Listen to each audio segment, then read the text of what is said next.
নমস্কার,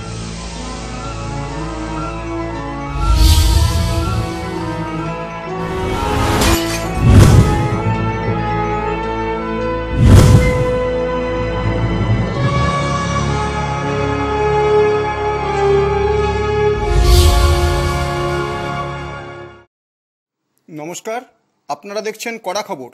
এখন কড়া খবরে দেখুন, সামাজিক দায়বদ্ধতা থেকে রতন ব্যানার্জি রুরাল ওয়েলফেয়ার সোসাইটির পক্ষ থেকে চেয়ারম্যান বিশিষ্ট সমাজসেবী ভোলা সামুয়ের উদ্যোগে তাঁর মৃত্যুদিনে 106 জন প্রতিবন্ধী মানুষের হাতে তুলে দেওয়া হলো হুইল চেয়ার।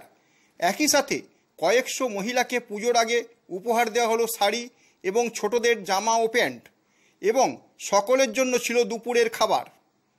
শিয়ালদহ এলাকার বিশিষ্ট সমাজসেবী ভোলা সামুই দীর্ঘদিন ধরে প্রয়াত রতন ব্যানার্জির ছায়াসঙ্গী ছিলেন। রতন ব্যানার্জি তার জীবিত সময়ে একটিই কথা বলতেন, যার যতটুকু সামর্থ্য আছে তারা যেন সাধারণ দরিদ্র মানুষের মুখে হাসি ফোটাতে অন্তত একজনকেও বস্ত্র বা তার প্রয়োজনীয় সামগ্রী দিয়ে তাদের পাশে দাঁড়ান। তার সর্বক্ষণের ছায়াসঙ্গী ও তার আদর্শে অনুপ্রাণিত হয়ে ভোলাবাবু 1999 সাল থেকে ভোলা সামুই রুরাল ওয়েলফেয়ার সোসাইটি নামে এই কাজ করে চলেছিলেন। কিন্তু 2020 সালে রতনবাবুর মৃত্যুর পর থেকে সংগঠনটির নাম বদলে Ratan Banerjee rural welfare society নামে এই কাজ পরিচালনা করছেন, যার মধ্যে অন্যতম হল প্রতিদিন শিয়ালদহ স্টেশন চত্বরের প্রায় 300 মানুষকে দুপুরের আহার বিতরণ করা এবং ভবঘুরে পাগল বিকলাঙ্গ মানুষদের নতুন পোশাক পরিচ্ছদ সহ চুলদাড়ি কামানোর ব্যবস্থা করা। আজ 1 অক্টোবর রতন ব্যানার্জির মৃত্যুদিনে তার আদর্শকে সামনে রেখে ভোলাবাবুর উদ্যোগে প্রতিবন্ধী 106 জন দরিদ্রকে উপহার হিসেবে তুলে দেওয়া হলো হুইল চেয়ার।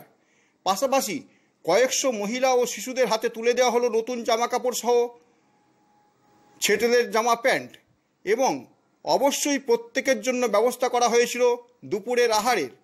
আজ এই মহতী অনুষ্ঠানে উপস্থিত ছিলেন তার অনুপ্রেরণায় যারা সঙ্গী হিসাবে তার সাথে ছিলেন, সেরকম তার কিছু বাল্যবন্ধু সহ অন্যান্য বেশ কিছু বিশিষ্ট ব্যক্তি, যাদের মধ্যে অন্যতম হলেন বিশিষ্ট সুরকার ও গীতিকার কল্যাণ সেন বরাট, প্রাক্তন assistant police commissioner Subinoy Dasgupta, Debkumar Pain, তাঁর বাল্যবন্ধু অশোক পাল সহ অন্যান্যরা।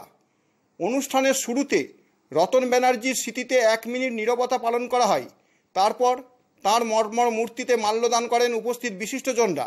এখন আমরা সরাসরি চলে যাব রতন ব্যানার্জি রুরাল ওয়েলফেয়ার সোসাইটির কর্ণধার তথা চেয়ারম্যান ভোলা সামুয়ের কাছে। তার মুখ থেকে আজকের এই উদ্যোগ প্রসঙ্গে, তারপর একে একে অন্যান্য অতিথিদের কথা শুনব তারাই বা কী বললেন প্রয়াত সমাজসেবী রতন ব্যানার্জি সম্পর্কে। চেয়ার দেওয়া হবে 100 জনকে। 100 জন লিস্ট হয়েছিল, তারপরে কিছু হুইল চেয়ারের লিস্ট আমাদের পরে এসেছিল, সেগুলোকে ধরে 106 জনের মতো আমাদের কাছে এসেছে। তো আমাদের এই হুইল চেয়ারের ব্যাপারে যখন আমরা এটাকে অ্যানাউন্স করার পরে বহু জায়গা থেকে আমাদের কাছে অ্যাপ্লিকেশান এসেছে। তারপরে আমরা এটাকে 10 ভাগে ভাগ করে দিই, মানে একটা টিমে 10 জন করে লোক ছিল আমাদের।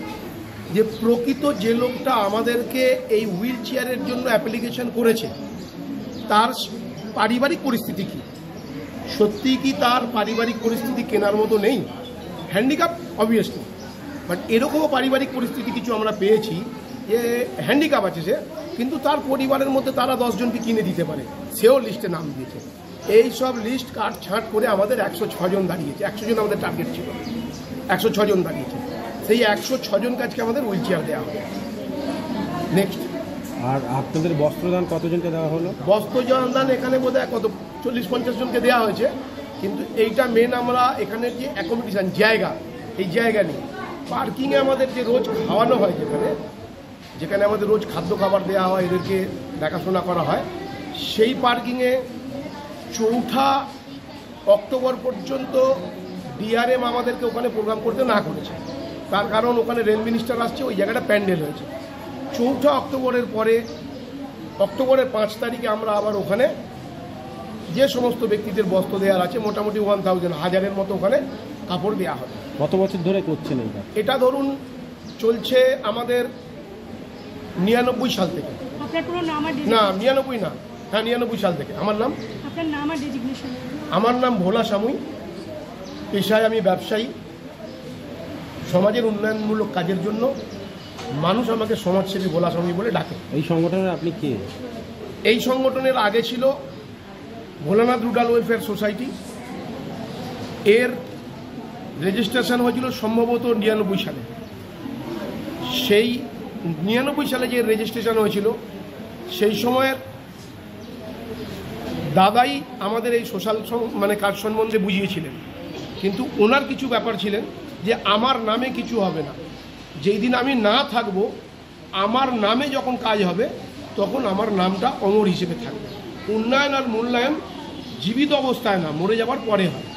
2020 1 অক্টোবর ওনার স্বর্গলাভের পরে আমরা আজকে যারা রতন ব্যানার্জি রুরাল ওয়েলফেয়ার সোসাইটির মধ্যে যে মানুষরা রয়েছে সদস্যরা সমস্ত লোক মিলে আমরা একটা চিন্তা ভাবনা করে দেখলাম সময় এসেছে ভোলানাথ রুরাল ওয়েলফেয়ার সোসাইটিটা রতন ব্যানার্জি রুরাল ওয়েলফেয়ার সোসাইটির নামে কনভার্ট করার জন্য।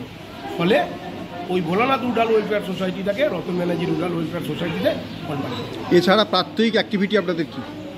দেখুন, অ্যাক্টিভিটিস পরিস্থিতির ওপরে আমরা কাজ করি। আমাদের এরকম কোনো ব্যাপার না যে আমরা একটা জিনিস নিয়ে থাকি। আজকে বন্যা হয়েছে ওখানে তান নিয়ে চলে গেলাম, আজকে ওখানে প্রাকৃতিক দুর্যোগ হয়েছে ওখানে তান নিয়ে চলে গেলাম, সাইক্লোন হয়েছে ওখানে চলে গেলাম, রেল অ্যাক্সিডেন্ট হয়েছে ওখানে চলে গেলাম, এখানকার সামাজিক কোনো পরিস্থিতি খারাপ হয়েছে ওখানে। এরকম কোনো আমাদের ফিক্সড অ্যাক্টিভিটি নেই। হ্যাঁ, আমরা ধরুন পার্কিংয়ে এখন ভবঘুরে, কানা, খোড়া, ল্যাংড়া, হ্যান্ডিক্যাপ, আরও মা বাবাদেরকে যারা বাড়ি থেকে বার করে দিয়েছে এরকম বেশ কিছু বয়স্ক ভদ্রলোক ভদ্রমহিলা, এনাদের অন্ন বস্ত্র সবই দেওয়া হয়।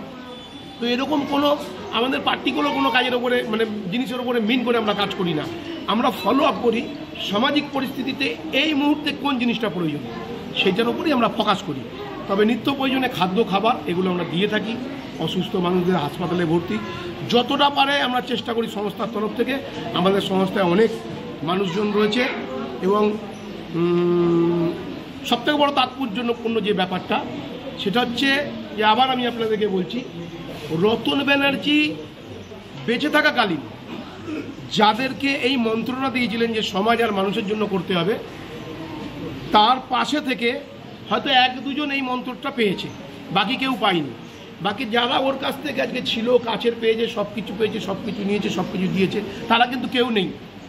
আজকে এই কর্মকাণ্ডের মধ্যে যারা জড়িত তারা দূর থেকে রতন ব্যানার্জিকে ভালোবাসত, তারা কিন্তু রতন ব্যানার্জির পাশে যায়নি। রতন ব্যানার্জির পাশে থাকা মানুষ যারা এর মধ্যে রয়েছে তারা 2-1 জন রয়েছে। সাংবাদিক বন্ধু তোমাদের সঙ্গে তো মাঝে মাঝেই দেখা হয় আমাদের বিভিন্ন অনুষ্ঠানে। যে কাজটা রতন করে গেছে এবং আমাদের কাঁধে চাপিয়ে দিয়ে গেছে, আমি বলবো চাপিয়ে দিয়ে কথাটা খুব স্বতঃস্ফূর্তভাবে আমার মুখ দিয়ে বেরিয়ে এলো, কারণ যেটা বললো না, খুব দামি কথা বলেছে যে ও কিন্তু আমাদের ইন্সপায়ার করেছে এই ভালো কাজগুলো করার জন্য। সেই কাজগুলো চলুক এটাই চাই এবং আমাদের এই সমাজ থেকে অবিচার দূর হোক, আমরা সুস্থভাবে যেন বাঁচতে পারি এবং আমরা যে কোনো অবিচারের বিচার চাই, সঠিক বিচার চাই। এটা বলতে আমার কোনো জায়গায় কোনো কুণ্ঠা নেই।